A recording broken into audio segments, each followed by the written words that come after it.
7 अगस्त 2021, 7 अगस्त 2021 इतिहास इस दिन को याद रखेगा क्योंकि नीरज चोपड़ा ने अपने हाथों से इतिहास बदला था। और नीरज आज हमारे साथ हैं। नीरज, 7 तारीख की सुबह और 8 तारीख की सुबह में क्या फ़र्क है मेंटली, अगर मैं पूछूं आपसे? देखो, एक सच बताऊं तो एक बहुत ही बड़ा बदलाव सा हो गया है। क्योंकि कल ऐसा लग रहा था कि शाम को मेरा इवेंट है और उसके लिए प्रिपेयर हो रहा था मेंटली भी और फिजिकली। हमने बहुत ज़्यादा ट्रेनिंग की थी पहले, तो एक बहुत ही मुश्किल सा टाइम लग रहा था। पर पता नहीं क्या हो पाएगा, क्योंकि वेट रहता है और इंडिया में भी सभी को वेट था। लेकिन जब तक ख़त्म नहीं हुआ, मन में ये चलता रहा कि बस कुछ अच्छा करना है, बेस्ट करना है। और अभी ख़त्म हो गया है और हमने गोल्ड जीत लिया है, तो एक एकदम में ऐसा लग रहा है जैसे दिमाग से एक वो जो एक बहुत ज़्यादा बोझ था माइंड पे कि कैसा रहेगा क्या रहेगा, इतना वेट करना पड़ा इसके लिए, वो एकदम उतर गया है। अभी अपने पास गोल्ड है, तो ये काफ़ी। बिल्कुल, गोल्ड मेडल है तो नीरज, गोल्ड मेडल दिखाना भी बनता है। हाँ हाँ, वो बिल्कुल बिल्कुल। सोने की चमक जो है, man with the golden arm, Neeraj Chopra. और ये वो नीरज चोपड़ा का मेडल है। नीरज, जब आप पोडियम पे सबसे ऊपर खड़े हुए थे, तो दिमाग में क्या चल रहा था? आप आगे के बारे में सोच रहे थे या पुराना पूरा फ्लैशबैक, अपना स्ट्रगल, अपने परिवार का, अपने आस पड़ोस के जो लोग हैं जिन्होंने आपके साथ, आपके कोचेस, उनके बारे में सोच रहे थे? कि या ये सोच रहे थे कि यार मैं आज यहाँ पे इस पोजीशन पे खड़ा हूँ, अब आगे क्या? बस ज़्यादा तो दिमाग में उस टाइम नहीं आता है। बस यही था कि जो मेहनत की है इस पल के लिए और जो थ्रो करने के लिए मैं जा रहा हूँ, पूरा फोकस उस थ्रो पे होता है कि मैं इसको कैसे अपना 100% इस थ्रो में दे पाऊंगा और मैं कैसे कर सकता नहीं, हूँ मैं। जब जब मैं पूछ रहा हूँ, जब आप पोडियम पे खड़े हुए थे, नेशनल एंथम बज रहा था, क्या सब कुछ पुरानी बातें याद आ रही थी? क्या क्या हुआ था आपके साथ? वो बिल्कुल, एक बार तो दिमाग में सभी कुछ आता है कि कैसा सफ़र रहा, कि मतलब सब कुछ नहीं आ पाता, लेकिन दिमाग में जरूर आता है कि हाँ, बहुत टाइम ऐसा भी आया कि जिसमें ऐसा लग रहा था कि पता नहीं क्या होगा आगे, क्या पता कैरियर खराब ना हो जाए, इंजरी वगैरह भी आई थी। लेकिन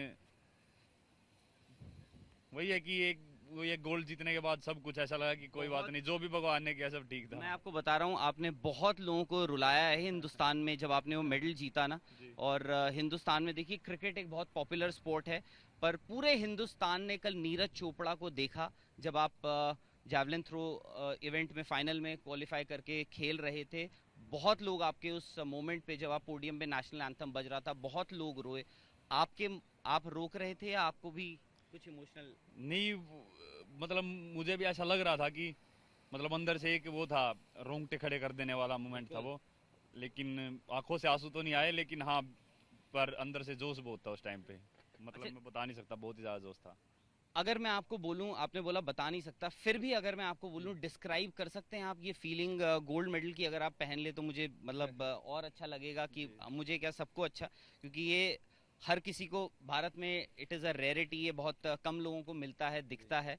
और अगर आप फीलिंग बता सकें, आज 24 घंटे हो चुके हैं, कल सुबह से आज तक जी। करीब 12 घंटे हो जाएंगे अभी, तो फीलिंग बता सकते हैं गोल्ड मेडल आप इसके साथ ही सोए कल? हाँ, ये मेरे सखी के साथ में रखा था और मैं ज़्यादा तो नहीं सो पाया, लेकिन हाँ, ज़्यादा नहीं, 1.5 2 घंटा तक सोया होगा रात को। पर बिल्कुल जी, मुझे लगता है कि वो फीलिंग अभी तक आई जा रही है, मतलब वो कंप्लीट नहीं हुई है। वो कुछ ना कुछ नए रूप में आ रही है। अभी ऐसा लग रहा है कि हाँ, कुछ तो ऐसा हुआ है अपने देश के लिए, कुछ मैंने ऐसा किया है कि वो नीरज, बहुत ही यादगार रहेगा। नीरज, मैं चाहूँगा, क्योंकि अब दुनिया आपको जानती है, मैं आपको बता रहा हूँ, आज हम टोक्यो में जब आ भी रहे थे इस तरफ, तो लोग हमें देख के बोल रहे थे, आर यू इंडियन? हमने कहा हाँ। बोल रहे हैं कि that boy who won the gold medal yesterday. हर कोई हमें आपके नाम से बुला रहा है कि नीरज चोपड़ा, नीरज चोपड़ा, यहाँ पर भी। तो मैं आपसे ये पूछ रहा हूँ, क्योंकि अब आप एक रोल मॉडल बने हैं जी। और बहुत लोग आपको देख रहे हैं, अपनी थोड़ी जर्नी बताइए, क्योंकि ये बाय फ्लूक, बाय डिफॉल्ट गलती से शुरू हो गया ये जैवलिन थ्रो? जी बिल्कुल, गलती से ही हुआ, क्योंकि पहले से दिमाग में नहीं था। क्योंकि अगर कोई फैमिली से स्पोर्ट्स में हो या फिर गांव से कोई हो तो थोड़ा एक इंटरेस्ट रहता है स्पोर्ट्स में। लेकिन मेरी फैमिली से भी कोई नहीं था और गांव में भी ऐसा कोई इंटरेस्ट नहीं था स्पोर्ट्स में किसी का। तो बस ऐसे फिटनेस के लिए गए थे, लेकिन वहीं पे ऐसे शुरू हो गया। तो बड़ी सिंपल शुरुआत थी, कोई ऐसा नहीं था कि बहुत ज़्यादा कुछ सोच समझ के मैंने जेवलिन शुरू किया। बस स्टेडियम में गया था, फिटनेस करने के लिए, लेकिन वहाँ पे मैंने जेवलिन थ्रो करते हुए देखा मेरे सीनियर्स को और फिर मैंने शुरू कर दिया। लेकिन हाँ, ये ज़रूर है कि जब जिस दिन से मैंने शुरू किया, अपना पूरा मन से और लगन से मैंने उसके लिए मेहनत की। गांव से बार बार स्टेडियम में आना पड़ता था, वापस जाना पड़ता कैसे था। आते थे आप? मैं बस पकड़ के आता था, कई बार लिफ्ट वगैरह लेता था। कितना 15-16 किलोमीटर दूर था मेरे गांव से। तो आप रोज जाते थे? हाँ और जी, रोज आते थे? जाता था, रोज आता था। और थोड़ा सा मुश्किल होता है कई बार, क्योंकि बस का टाइमिंग वगैरह सेट नहीं बैठ पाता था। कई बार मेरी बिल्कुल आंखों के सामने बस निकल जाती थी, तो फिर वेट करना पड़ता कम से कम भी आधा या 1 घंटा। तो बिल्कुल वो आसान नहीं था, लेकिन मुझे लगता है कि वो टाइम बहुत ही ज़रूरी था एक उसके लिए, एक मेरा खुद के चेक करने के लिए भी, कि भाई मैं ऐसे उस टाइम को झेल सकता हूँ कि नहीं। तो बिल्कुल वो ज़्यादा उस टाइम दिमाग में इतना प्रॉब्लम नहीं आती थी कि यार मैं कितना तंग हो रहा हूँ और मैं टाइम पे बस नहीं पकड़ पा रहा हूँ। क्योंकि अगर अब मुझे लगे कि हाँ मेरे सामने से बिल्कुल बस निकल गया, तो ऐसे फील होगा कि यार कुछ तो गलत हो गया है। लेकिन उस टाइम पे मैं उधर ही बैठ जाता था, लेकिन मन में होता था कि स्टेडियम में जरूर जाना है और ट्रेनिंग जरूर करनी है। नीरज, सही, मैं एक्चुअली मेरा सवाल यही था क्योंकि आम जिंदगी में नौकरियों में भी लोग, चाहे कोई भी प्रोफेशनल लाइफ हो, स्पोर्ट्स पर्सन हो, या कभी कभी लगता है, क्योंकि जैवलिन थ्रो ऐसा स्पोर्ट ही नहीं है जो इंडिया में अब तक, एटलीस्ट आपसे पहले जो लोगों ने सोचा हो कि यार इससे करियर बन जाता है। तो आपको कभी लगा जब वो बस पकड़ने जा रहे हैं, रोज एक ही काम कर रहे हैं, रोज जैवलिन थ्रो, कि यार मैं कर क्या रहा हूँ? कभी ऐसी फीलिंग आई बचपन में या शुरुआती दौर पे? सही बताऊं तो उस या टाइम किसी तक ने इतना, कहा हो आपको यार ये क्या कर रहे हो आप? हाँ कहते तो बहुत लोग हैं, ये तो जरूर कहते हैं कि क्या कर रहा है, पता नहीं कुछ करेगा भी कि नहीं, ऐसे ही जा रहा है। लेकिन ऐसा मैं मेरे दिमाग में कभी नहीं आया कि यार, क्योंकि मैंने बहुत ऊपर का भी नहीं सोचा था कि मैं इस इतने लेवल तक जाऊंगा और मेडल जीतूंगा। बस एक सिंपल सा काम था डेली का, कि मेरा ये काम था, मुझे जाना है और अपना 100% अपना पूरा फोकस करके ट्रेनिंग करके वापस आ जाना है। एक सिंपल सा काम था और वो मैं करता गया, और उसकी वजह से ये आज यहाँ तक पहुँच गया हूँ। मैं आपको ऑनेस्टली एक बात एडमिट करता हूँ, जब आप यहाँ पहुँचे नहीं थे, क्योंकि बात चल रही थी कि आपको एक कंटेंडर माना जा रहा था, सब मान रहे थे, मैं भी मान रहा था, पर मुझे यकीन नहीं था कि नीरज चोपड़ा मेडल, यकीन मतलब मुझे लग रहा था आपका मेडल आ सकता है, आएगा ही आएगा, वो अलग बात होती है, आ सकता है, और मैं थोड़ा बहुत कॉन्फिडेंट था।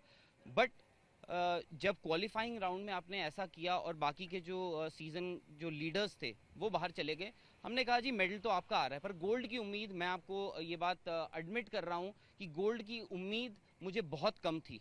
पर आपको थी उम्मीद जब आप सुबह उठे 7 तारीख को, सुबह उठ के आपको क्या गोल्ड मेडल दिख रहा था? देखो उस क्वालिफिकेशन राउंड के बाद तो काफ़ी एक हौसला बढ़ा था, क्योंकि वो बहुत ही एक आराम से थ्रो की हुई थी और बहुत परफेक्ट थ्रो थी और एक अच्छा डिस्टेंस था। तो ऐसा लग रहा था कि हाँ फाइनल में कुछ अच्छा होने वाला है, शायद मैं अपना पर्सनल बेस्ट भी कर सकता हूँ। पर सच में तो मैं भी बताऊँ तो ऐसे गोल्ड का तो नहीं था, लेकिन मैं एक चीज़ ज़रूर मानता हूँ कि यहाँ पे ओलंपिक लेवल पे आके कोई वर्ल्ड रैंकिंग या ऐसा कोई मैटर नहीं करता, क्योंकि यहाँ पे बिल्कुल। दिन पे बात होती है, किसका दिन है, किस दिन किसकी बॉडी चलती है, और उसी को मैं मानता हूँ और अब तो पक्का मान गया हूँ।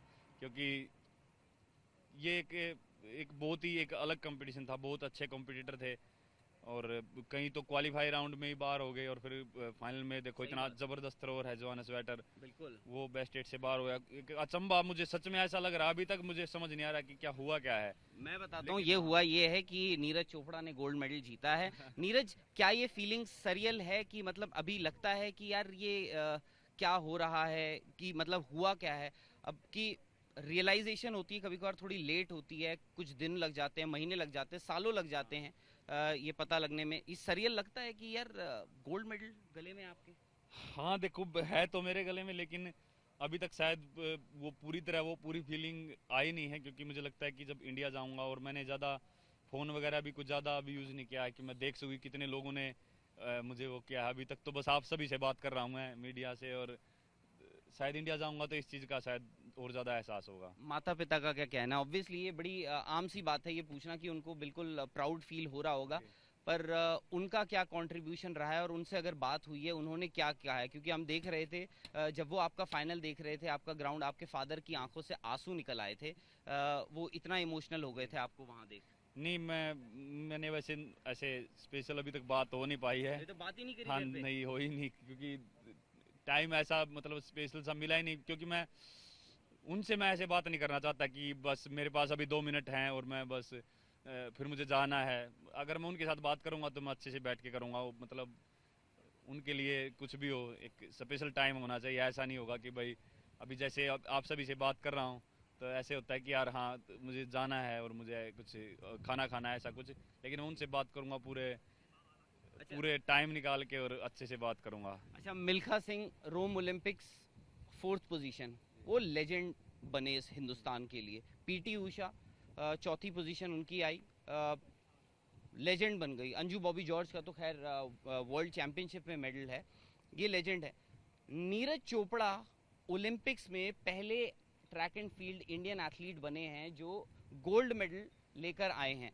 तो नीरज चोपड़ा कहाँ चले गए हैं? नीरज चोपड़ा की लेगेसी कहाँ चली गई? क्या मैं ये बात पता नहीं कितनी सही होगी बोलनी, पर नीरज चोपड़ा की लेगेसी कहाँ चली गई है?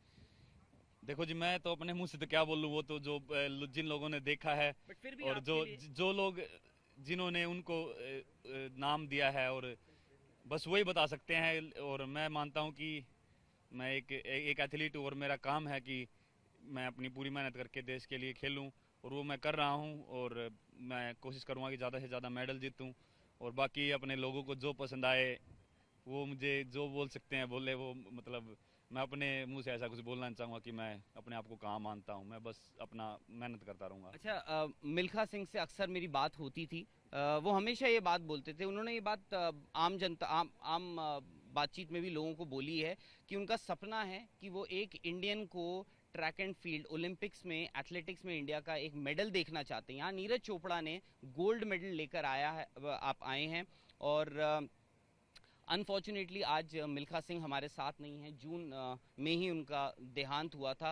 अ, आज वो बहुत खुश होते आपको, पर वो जहाँ भी होंगे वो आज बिल्कुल बहुत प्राउड बिल्कुल फील कर रहे होंगे आपको बिल्कुल जी, देख के। मैं सबसे पहले कल भी यही बात सभी ने पूछी थी और मैंने सबसे पहले यही बात बोली थी कि जो जो हमारे महान एथलीट थे देश के, जो रह गए मेडल से बिल्कुल, और उनका सपना था कि कोई अपना देश का कोई भी एथलीट जाए और मेडल लेके आए या फिर नेशनल एंथम बजे, तो उस जैसी तो बात ही नहीं है। और जब मैंने गोल्ड मेडल डाला और जब वो नेशनल एंथम बजा तो मुझे कहीं ना कहीं लगा कि ये सभी उन लोगों का भी सपना था और वो पूरा हुआ है। और मिल्खा सिंह जी बिल्कुल जहाँ पे भी ऐसे होंगे तो वो खुश होंगे अभी। बिल्कुल। और नीरज, 23 साल आपकी उम्र है, और पेरिस बहुत दूर नहीं है। इस बार तो 4 साल की भी साइकिल नहीं है ओलंपिक की। अ, आप 88 मीटर ऑलरेडी 88.07 आपका जो है वो बेस्ट थ्रो है। आगे क्या देखते हैं? क्योंकि देखिए योहानस वेटर को जैसे हमने देखा, मैं तो ये बोलता था यार वो तो 95 90 से नीचे बात ही नहीं करते हैं। नीरज चोपड़ा ने, क्योंकि फिजिकली आप और डेवलप होंगे अभी, जैसे जैसे आपकी उम्र बढ़ेगी फिजिकली शायद से आप और स्ट्रांग होंगे। आप क्या देखते हैं अपने आप को आने वाले कुछ सालों में? देखो, सबसे पहले तो एक जो बैरियर है 90 मीटर का मेरे सामने, तो उसको सबसे पहले तो आप उसको डायमंड क्रॉस लीग में करना तोड़ देंगे मुझे लग रहा है। है। अभी वही देखेंगे कि ट्रेनिंग कैसा हो पाता है, वीज़ा वगैरह कैसे होता है, तभी आगे कंपटीशन खेलें। क्योंकि अगर ट्रेनिंग नहीं है और मैं सोचूं कि बस मैं खेलने चला जाऊं वहाँ पे, तो वो काफ़ी रिस्की होगा मेरे हिसाब से। जी। तो उसका देखते हैं, लेकिन सबसे पहले मेरा यही है कि 90 मीटर का एक बैरियर है। उसके बाद फिर जो भी आगे का जो भी मैं सोचूंगा उससे अगला डिस्टेंस नीरज, उसके आपका बाद है। कोई रोल मॉडल लाइफ में, अगर मैं जेवलिन, स्पोर्ट्स या कहीं भी, किसी भी फील्ड देखो में? मेरा सबसे बड़े मतलब एक शुरू से ही जिन्होंने मेरा साथ दिया है, चाहे वो स्पोर्ट्स है वैसे भी लाइफ में, मेरे सबसे छोटे चाचा हैं सुरेंद्र कुमार उनका नाम है। जी। तो वो हमेशा उन्होंने ही मुझे मोटिवेट किया। और मैं तो कुछ भी नहीं था जब उन्होंने मुझे बोला कि स्टेडियम में लेके गए, और मैं बल्कि खुश नहीं था जाके, लेकिन उन्होंने ज़बरदस्ती मुझे बोला कि नहीं नहीं, ये इतना मोटा हो गया, थोड़ा इसको फिट होने के लिए उन्होंने मुझे एक ट्रेनर के पास उन्होंने छोड़ा। तो फिर उन्होंने अच्छे से, मतलब उनका ही है सब कुछ, मैं तो ये मानता हूँ कि। और आज भी मेरी लाइफ में वो काफ़ी हमेशा मोटिवेट करते हैं, और मैं काफ़ी जो भी मेरा सबसे लाइफ का जो ज़रूरी और सबसे अच्छा मोमेंट होता है तो मैं उनके साथ शेयर करता हूँ। और वैसे अगर मैं स्पोर्ट्स में कोई रोल मॉडल, अगर आप अपने चाचा के अलावा फैमिली से बाहर आकर देखें कोई? अगर स्पोर्ट्स में बात करें तो मैंने सबसे ज़्यादा वीडियोस या फिर जो सबसे ज़्यादा फॉलो किया है वो जैन चलेजनी की वीडियोस किया है। तो स्टार्टिंग से जब मैंने शुरू किया जेवलिन, तो उनकी थ्रो ही देखना पसंद था, और वो काफ़ी और इस अच्छा लगा। दौरान इतने सालों ट्रेनिंग करी आपने, क्या क्या मिस किया? खाना पीना, घूमना, दोस्त?